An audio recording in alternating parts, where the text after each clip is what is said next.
It's Friday night. It's the preview show.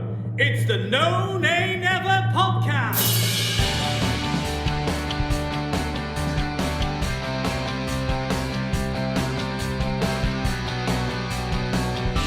Hello and welcome to the preview show brought to you by the No Nay Never podcast. I'm your host, Natalie Bromley, but joining me is the headliner of the preview show, the main man himself, Dave Statman Roberts. Davido, welcome. How are you, sir? Hello, Natalie. I'm very well. How are you this evening? I'm all right, thank you. I missed the analysis show this week because I think I was still aggrieved and still annoyed about a second back-to-back game where we'd thrown away a lead. So I'm not friends with the Clarets this week, Dave. They're annoyed me. Are you over Yeah, I it think yet? we annoyed a few. Yeah, it's not going so well, is it? I mean, I think we're all right. I think my view, Dave, is that there's enough of daylight between us and Fulham at the bottom. But I remain very, very concerned about next season, shall we just say? But yeah, we'll see how we go. But other than that, what else have you been up to, Dave? Anything exciting to tell us?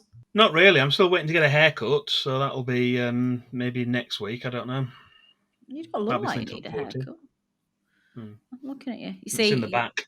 that's a rookie error, is that, Dave? Like, I had an appointment on Monday, the 12th of April. I was in there. Like, I'm in. I'm done.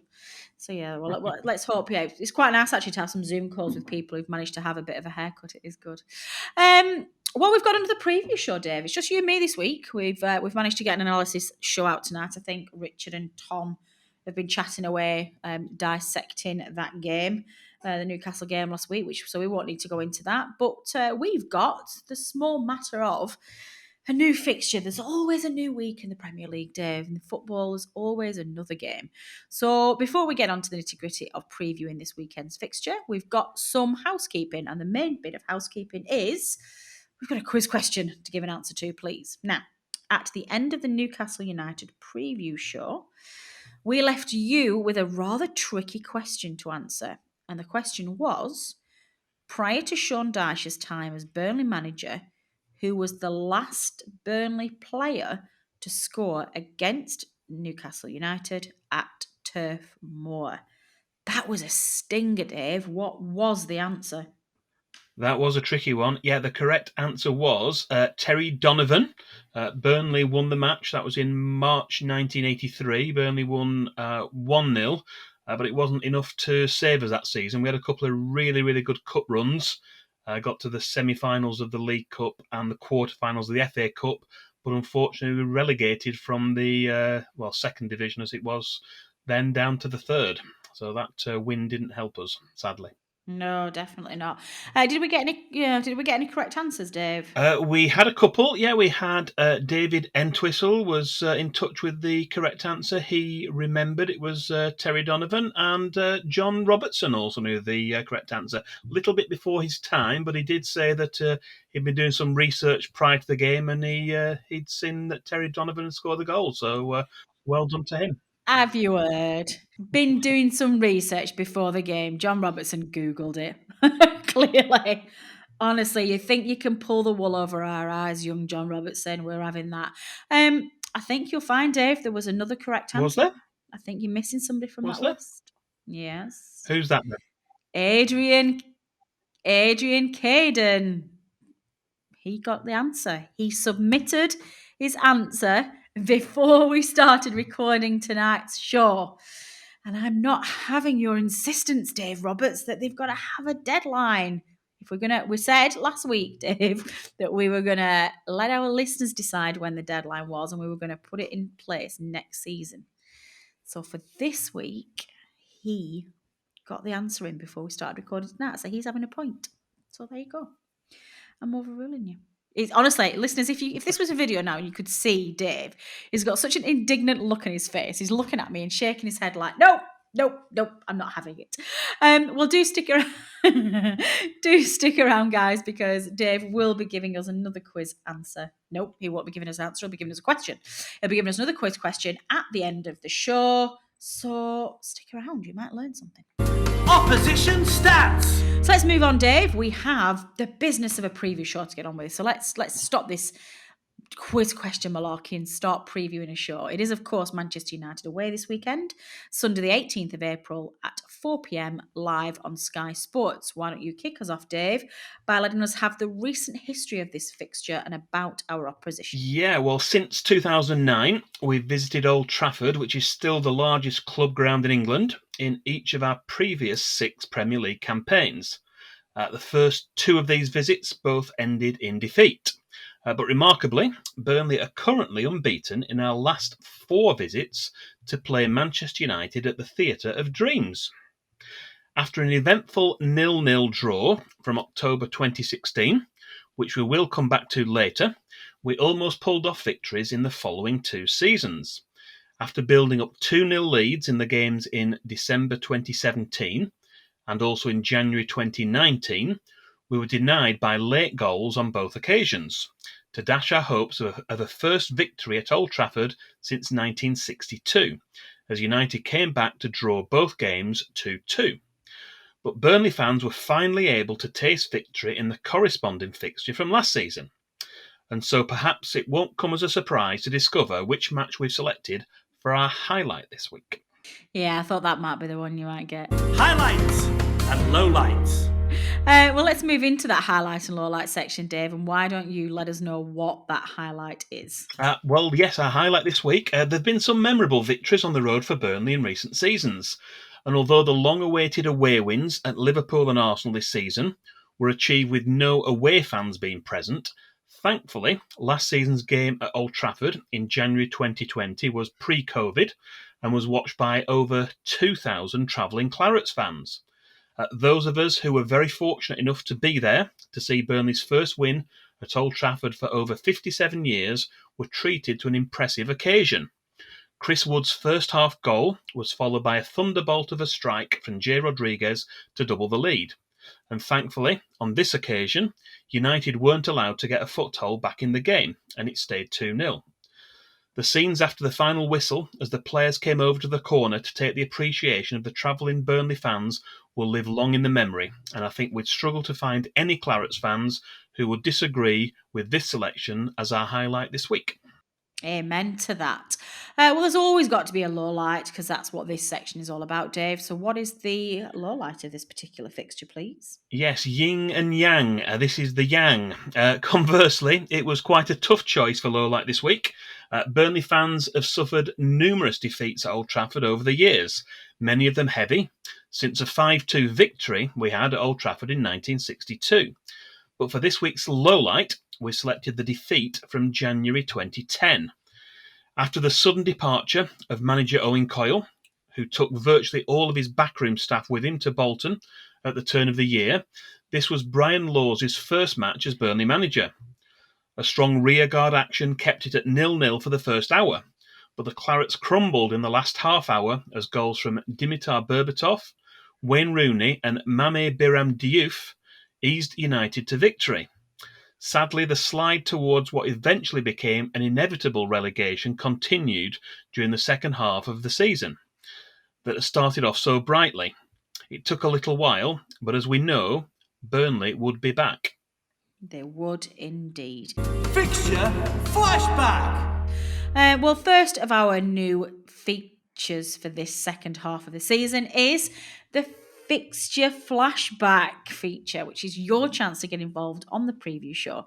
Each week we want to hear from your matchday memories from past meetings against our next opponents to be featured on the relevant preview. Now, Dave, we've got contribution this week. Why don't you take it away? We've got 2 past matches to flash back to this week. First up, regular contributor Jan, that's Jan Gingelewski, tells us about a visit to Old Trafford from the late 1960s. I'm going back to 1967 for my Manchester United memory. Burnley came into this fixture on the back of a fantastic 5-1 thrashing of Spurs at the previous Saturday, with Ralph Coates in outstanding form. We carried on our good form into the United game, and 2 trademark headers from Andy Lockhead gave us a commanding 2-0 lead. With 5 minutes to go, we decided to leave, as it was a long walk back to the coach. On our way back, all we heard was a roar, and a roar. We had no idea what was happening, but it didn't sound good. Back at the coach, the driver had the radio on and told us that the game had finished 2-2. We were gutted, but soon had other things to consider, as United fans surrounded the coach, punching and spitting on the window, standing on the tyres, trying to open those little sliding windows that coaches used to have. They even tried rocking the coach from side to side. Anyway, the driver wasted little time in getting us off the car park, bringing an eventful day to a close. And our very own Tom Whittaker recalls last season's game when he met up with one long-distance Burnley fan who flew 6,000 miles to watch the game at Old Trafford. It's Man United this weekend. Very fond memory for me from Old Trafford, as of course the game January last year. We all know very well what happened. 2-0 win. Fantastic goal from Jay Rodriguez. It was a little bit more special for me. A few months before the game, a chap that a few of you might know from Twitter. Twitter handle is Burnley Japan. So a Japanese guy who supports Burnley. And he asked on Twitter if there was anyone who could maybe help him to get a ticket for the Old Trafford game.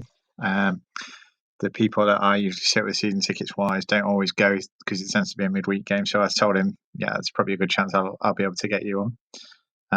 So I managed to arrange it nearer the time. Did have a spare. So we met up before the game. Sat together, enjoyed the 90 minutes. He probably learned a few new English words from me, especially with regards to the refereeing that night. But I think my first game was at home to Peterborough. So imagine your first Burnley game being not only at Old Trafford, but a 2-0 away win at Old Trafford. Really nice to be able to help him out with that. What a fantastic first Burnley game in there, and what a lucky charm we've got there. So hope to see him back at the turf next season. And we can also hear from the man himself, Burnley Japan. I'll talk about the best day of my life. The game at Old Trafford was my debut, so of course I cannot forget it. We got 2 goals, especially Jade's goal was wonderful, so I don't know anything more beautiful than that goal. I was able to see the best game at Old Trafford, and I was approached warmly by Burnley fans around me, which is a treasure memory of my life. When the pandemic is over, I want to see you all again at Turf. Take care of yourself. Bye. Well, I'm sure we can all echo those sentiments as we await confirmation of when we can all meet again at Turf Moor. And that's exactly what we're hoping for when we introduce this feature. So I think we should give a huge thank you to all of our contributors for stepping up and getting in touch with us this week. There are still plenty of opportunities for you to get involved with our Fixture Flashback feature. So if you have memories of past matches against our opponents for any of our remaining fixtures, that's starting with a visit to play Wolves at Molineux, then please do get in touch.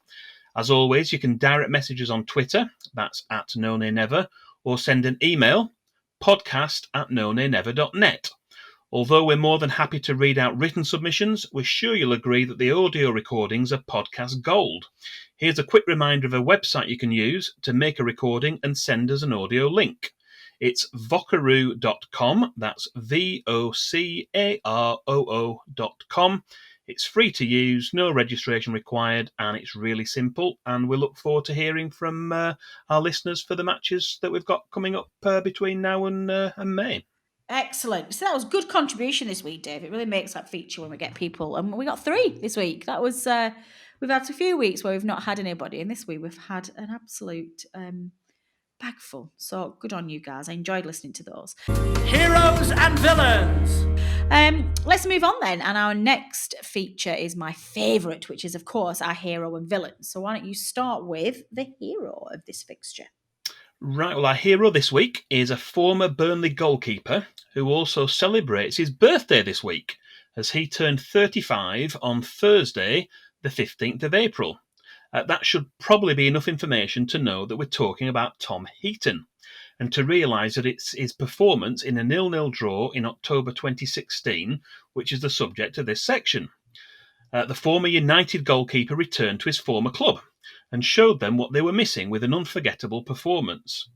United had 37 goal attempts, and of the ones that weren't blocked or off target, there were 11 which were on target, and Tom Heaton saved every last one of them, including a spectacular starfish save from Zlatan Ibrahimovic to earn Burnley a very valuable point in a 0-0 draw. It was a truly heroic performance and makes Tom Heaton worthy of being our hero for this episode. Of course, I love that. I'll always be able to see Tom Heaton doing that starfish save. Always. I think in a couple of seasons ago, we had some artwork. We used to get artwork for the podcast, and I think we used to have a starfish one. I think we made them into postcards at one point. I need to dig them out. Villain, then, please. Who is our villain? Well, this week's villain is a Manchester United player, a current player, who's currently enjoying a loan spell at West Ham United. The reason he's been selected as our villain this week is for his theatrics in the game between the two teams at Old Trafford in January 2019. Although there was the slightest of touches by Jeff Hendrick on the shoulder of Jesse Lingard, I hesitate to even call it a challenge, this inexplicably caused his legs to collapse from under him, and Paul Pogba put away the resulting penalty, which started United's comeback.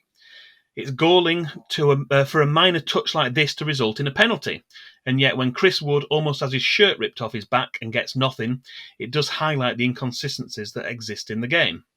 So, for his ridiculous dive in the match 2 seasons ago, Jesse Lingard, J. Lins, is our villain this week. J. Lings. Yeah, I don't like Jesse Lingard anyway, so that's a good one. I enjoy that. Finally, then, moving on to administrative matters for the weekend. Who is our referee? Well, we've got John Moss of Leeds, and he's going to complete a hat-trick this weekend as he takes charge of this fixture for the 3rd consecutive season. He awarded the late penalty in that match in January 2019 after the incident we've just mentioned involving Jeff Hendrick and Jesse Lingard. And obviously Paul Pogba put away the resulting spot kick, which began United's comeback. John Moss was also in charge of Burnley's 2-0 win last season, which was our highlight this week. This season, he's already taken charge of 2 matches at Turf Moor. He was here for the FA Cup game against the team from Milton Keynes and the 1-1 draw against Fulham in the Premier League. And he was also the referee for Burnley's 2-1 win over Everton at Goodison Park just last month. Darren England will be the video assistant referee for this weekend's match. Good stuff. Statman Dave's Stat of the Week. Well, I know you don't want to leave it there, Dave. I know you want to treat our listeners. So why don't you delve deep into the bank of Statman Dave and let us have your miscellaneous Stat of the Week. Okay, this week's stat. Prior to Tom Heaton keeping a clean sheet in the 0-0 draw between the two teams in 2016, you have to go all the way back to 1921 for the previous occasion that a Burnley goalkeeper kept a clean sheet in an away game against Manchester United. That goalkeeper was Jerry Dawson, and the match was a 1-0 win, a league match which took place at Old Trafford on Boxing Day of that year, 1921. James Lindsay scored the only goal for Burnley early in the second half. Following that win and the clean sheet, there was a run of 44 away visits to play Manchester United without a single clean sheet.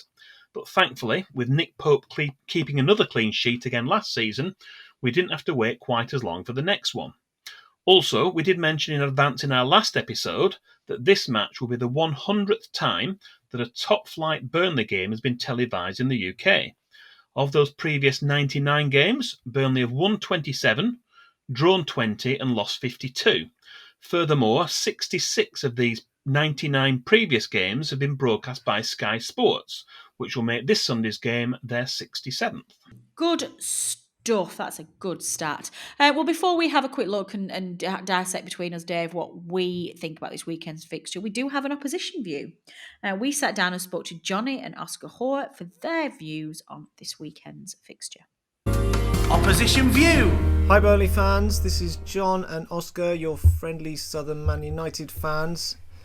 We were on the podcast, I think, back in January, so how have things been going for United since then, Oscar? Well, last time we played Burnley, we went top of the league, which was a great feeling. At the time we were chasing Liverpool, but they've since collapsed. It was great seeing Burnley actually beat them, which was the start of their poor run.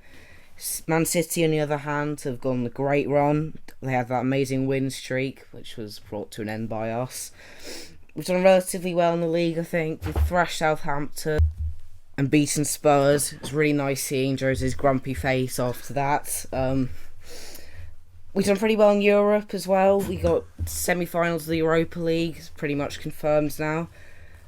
AC Milan was a pretty tough time. Did well to get through that. Sadly, we did crash out of the FA Cup to Leicester, though. It was a pretty poor performance from us. Do you think we've got any chance of catching up with City then? I'd love to say yes, but I think we're 11 points behind, 6 matches to go, so it would take an incredible slip up, and I just can't see Pep letting that happen. It's a shame for us. We had some winnable fixtures earlier in the season against Palace, West Brom, Sheffield United. It's painful just to talk about them. So we let it slip then. It's a shame it's not more like 6 or 7 points, because that would have set up a really exciting end to the season. But like Oscar said, going through in the Europa, if we can win the Europa League, get a solid second place in the Prem, I think that would be real progress, and Mr. Solskjaer would have earned his new contract in the summer. What are you thinking on Sunday, Oscar? How do you think they'll set up? Well, Rashford, Shaw, Maguire and McTominay were all out with suspensions and being rested against Granada, so I'm sure they'll all be playing against Burnley. I reckon he'll go full strength with a good attack to try and break down Burnley's solid defence. Cavani especially, he's been playing really well against Spurs and has got a goal tonight. Burnley without Pope, which is great news for us. What do you think the score will be? I'm predicting a brace for Cavani, 2-0 United. Vamos! Oh, okay. What are we thinking, Dave? I'm not friends with the Clarets at the moment. It's been a bit of a difficult few weeks, and I don't know how I feel about this weekend's fixture. How are you feeling? It's a toughie. We know we had to wait so long for the win we got last season, but we deserved it when we'd done really, really well the previous season. We've talked about those games. We had the 0-0 draw. We had the 2-2 draws when really we should have won both of those games. We went into a 2-0 lead in both and threw those leads away. So to go through those and then get the win last season, we know we can win there. But it'll be tough. They had a really good run, though, didn't they, last season? We beat them, and then from then on, they went on a fantastic run, didn't lose for ages. They're having a really good run again this season. But maybe an empty Old Trafford, that might be a different prospect for us. I'm not sure. We know we've been to Anfield, we've been to the Emirates and won. We've been to Goodison Park and won this season. Our home form's not been brilliant, but we've had some really good wins on the road. So head and heart. Head says we'll struggle, and I'd take a point now. I don't know. Heart says maybe What we is could your go. heart telling you? Ooh, Maybe. I don't know. Oh, Dave! No, I'm not going to predict a win. I'm not going to predict a win. Ah, damn it! So close, so close. Go on then. You're going to predict a draw or a lose. I'm going to go for a 0-0 draw. Yeah, another clean sheet. Oh, do you know what? That'd be a cracking result. To be honest, we can keep a clean sheet and get a point from Old Trafford. I'd be happy with that. Yeah, I'm really struggling at the moment. I can't see anything other than a defeat. But a lot of the team was saying last week when we were a bit down about the Southampton and Newcastle games, like it would be just typical Burnley to go away and win at Old Trafford and just be the most ridiculous thing. What injury news wise? Have we got any injury news, Dave? Well, obviously Nick Pope was out last Sunday with a shoulder injury. I think we're recording this prior to the press conference. We don't know whether that's cleared up fully. Although he was interviewed earlier in the week, which sometimes can be a guide to say, well, yeah, we expect him to be back. In terms of the other players, we think that Ashley Barnes is no return date. We don't know when he's going to be back yet. He's out for a little while longer, as is Robbie Brady. Kevin Long was assessed. Obviously, wasn't available last weekend, but he wouldn't be in the starting 11 anyway. And Jay Rodriguez, we would expect, I think, to be back for this weekend as well. So I think we struggled a little bit, didn't we, at the weekend? We didn't really have the options for the bench. We didn't make a substitution until the second minute of injury time, and I think it was maybe just a lack of options on the bench, whereas Newcastle did have more options, and when their players came on, they made a difference in the second half, didn't they? Yeah, but we've been saying that for a long time now. It's like you can't. That's a problem. That's one of the biggest problems with not building your squad and not being active in the transfer market is that you've got one setup and you've got one shot at this. You've not got players on the bench who can come in and change a game. And Bruce did that. He brought on players who changed the dynamic of the game, and we didn't have a plan B because we didn't have anybody to do a plan B with, and it's incredibly frustrating. Well, do let us know what you think the score will be at the weekend, please. You can tweet us at NoNayNever, or you can email us at podcast@nonaynever.net. We want to know the score, the scorer, and how they scored, please. Header, right foot, left foot, backside, we don't care, but we want to know what you think. That's why I've gone 0-0, so I don't have to be precise about what's going to happen. Am I going to get 0-0s out of you for the rest of the season, just so I don't pinpoint you for exactly who's going to score and how? Yeah, good effort, Dave. Pulling the wool over my eyes. Fantasy Premier League update. Moving on then, Dave, second half of the preview show, and we are looking at, of course, the much loved and highly competitive NoNayNever Fantasy Premier League. We should have, I believe, a whole set of stats to fill you in after game week 31, Dave. Where do we stand with the league update? We do, yes. We can bring another update to the latest standings at the top of the NoNayNever Fantasy Premier League following the completion of game week 31. 6 of our teams now have broken through the 2,000 points barrier. Sadly, Natalie, yours isn't one of them. But for a change this week, we're going to give a rundown, not quite as far as where you are, but we're going to do the top 10. So, shade. we didn't have time to go down to 224th. That would have the previous show would have overrun, wouldn't it? If we'd have done that. So we'll do the top 10 anyway in reverse order. We've got Andrew Smith in 10th place on 1,949 points. Joseph Golby's a climber to number 9, 1,967 points. Non-mover number 8, Steve Holden, 1,969. Ellie H in non-mover at 7th place, 1,983. And then we've got the 6 players who've gone over 2,000 points, starting with a faller at number 6. That's Charlie Binns, who had been right up at the top of the league for quite a while. He's on 2,003 points. Yeah. Ursay in 5th place, up to 5th, on 2,004 points. And then we've got a non-mover at number 4, Gary Proctor, 2017. Chris Stanworth is up to 3rd on 2,025.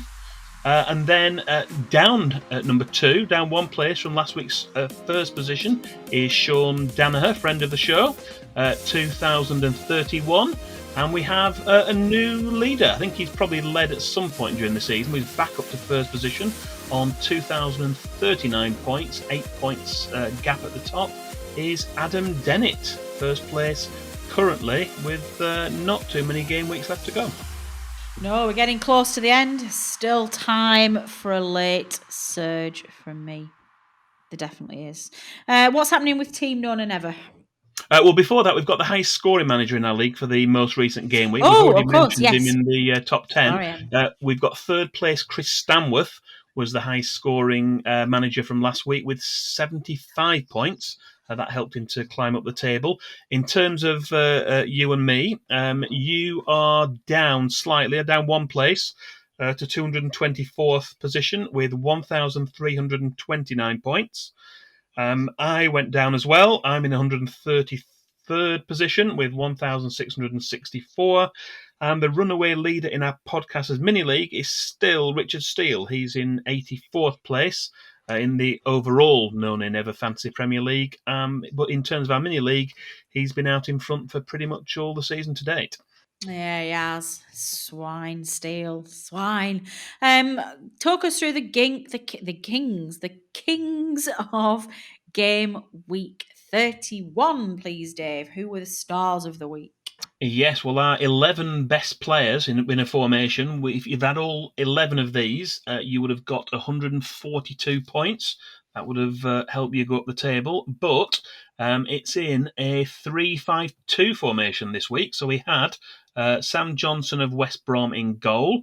We had our three defenders were Dallas of Leeds, Alexander-Arnold of Liverpool, and White of Brighton and Hove Albion.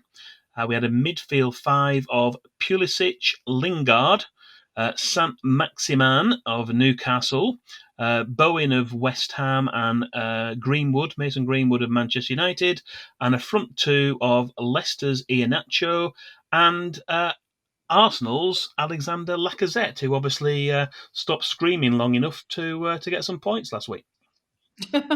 Yeah, just about. Yeah, no, that's you threw me a little bit there. I was like, what are you talking about? Yeah, screaming. God, that feels like a long time ago. Lots happened since then. Moving on then, Dave, to the next of our new features for the second half of the season is, of course, the opposition 3 to watch, where you pick 3 players who you think deserve our attention based on their fantasy Premier League points. So who are the players to watch this week, please?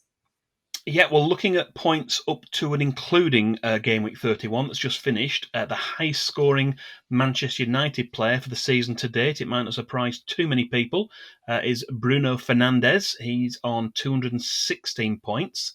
That's way out in front of second place Marcus Rashford, who's on 150 points. And Aaron Wan-Bissaka is in third place amongst the United players with 124.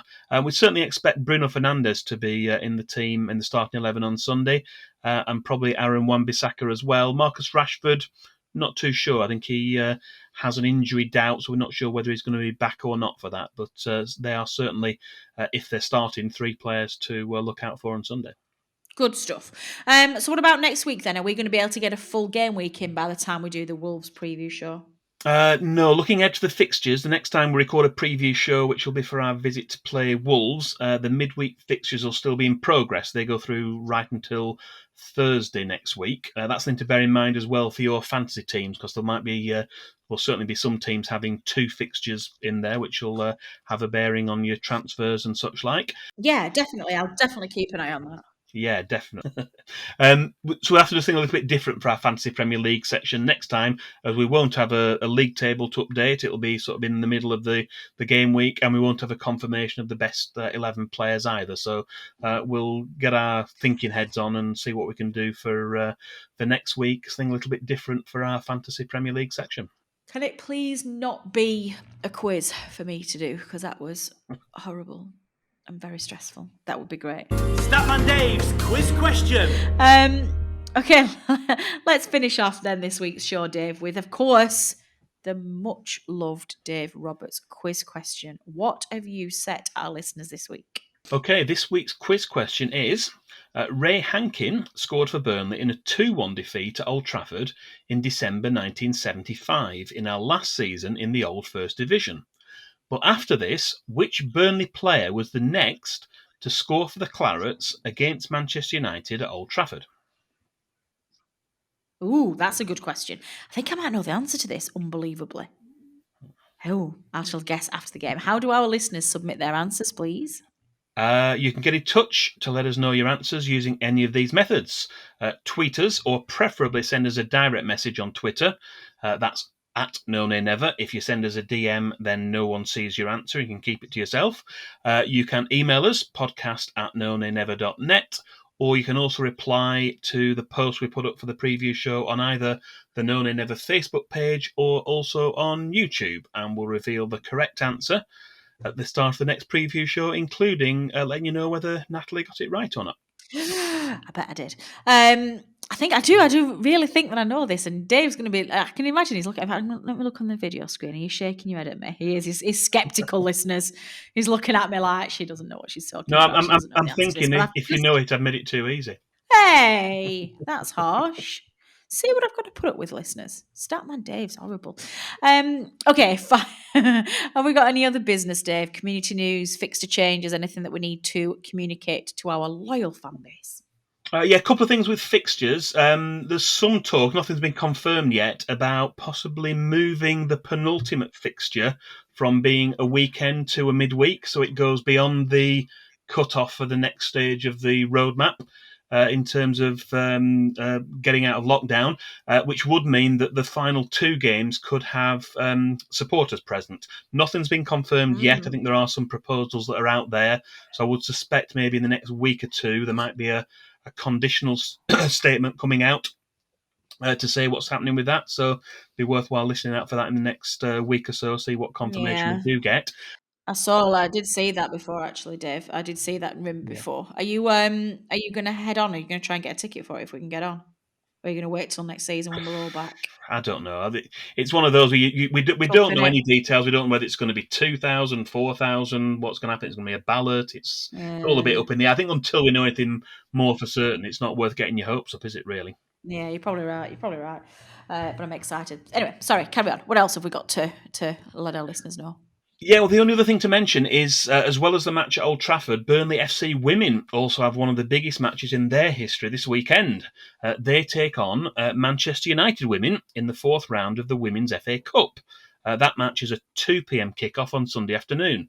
And although nothing's been announced yet, there were some hints that there might be some online coverage of the game. So it might be worth keeping an eye out over that, about that over the next day or 2 to see whether there's any more announcements. But that game's 2 p.m. kickoff Sunday afternoon. I think they normally play at Padiham, but I think that might be moved from there. For nothing been confirmed yet. I think that might be moved from Padiham on Sunday afternoon. Yeah, I think our Tom, Nonnever's Tom, was in our chat box earlier on in our message thread, and I think he was speculating that he wondered whether there'd been another instance where the senior men and senior women's teams had played the same teams at the same time on the same day before. Can't imagine they would. No, I don't think so, because the teams they'd be playing would be different. I mean, we've been playing teams like Morecambe and Fylde and teams like that. Must be It's the very first unlikely time. that would have happened. Yeah, I mean, it's not the same time. We're are we 2 o'clock or 4 o'clock? Same day. Yeah, it's the same day, isn't it? But same afternoon. But yeah, interesting stuff. Well, listeners, that is all we have time for this week. Our thanks, as ever, go to all the contributors to the preview show, to Jan and also to Burnley Japan for sending in their match day memories, as well as our own Tom Whittaker, for Johnny and Oscar for providing us with their opposition view, for Turf Moor Stadium announcer Dominic Walker for his specially recorded preview show announcements, to producer Matt for knitting all of this together and getting it out there, and finally to the main man himself, who without none of this would be possible, and that is, of course, Dave Statman Roberts, who just works ridiculously hard at researching and putting together this show out of the goodness of his heart, because he loves doing it. So thank you, Dave. Another very thoroughly enjoyable episode. Most of all, thank you, the listeners, for downloading and listening to this episode. Your support is very much appreciated, and we would not be here without you. The team will be back on Tuesday with an analysis of what happened at Old Trafford this weekend, and Dave and I will be back next Friday for the preview of the Wolves game. We'll have another Friday night preview show. I hope you're all staying well. I hope everybody's staying safe. Look after yourselves. Look after your loved ones. I hope you're enjoying the newfound freedom as the country's entered Roadmap 2 phase this week, and you managed to getting out there and doing a bit of shopping and having some drinks in beer gardens safely with some friends. If anybody continues to struggle or is just struggling at all in this current pandemic and feels like they need somebody to talk to, the No One Never ears are always open. You can tweet us, you can drop us an email, you can be pen pals. We will always listen, so do get in touch if you want to chew the fat about Burnley in general or anything you want to talk about. Please do get in touch. That's all for us then, and we will see you next time. I've been Natalie Bromley, he's been Dave Statman Roberts, and this has been the preview show brought to you by the No One Never podcast. Until next time.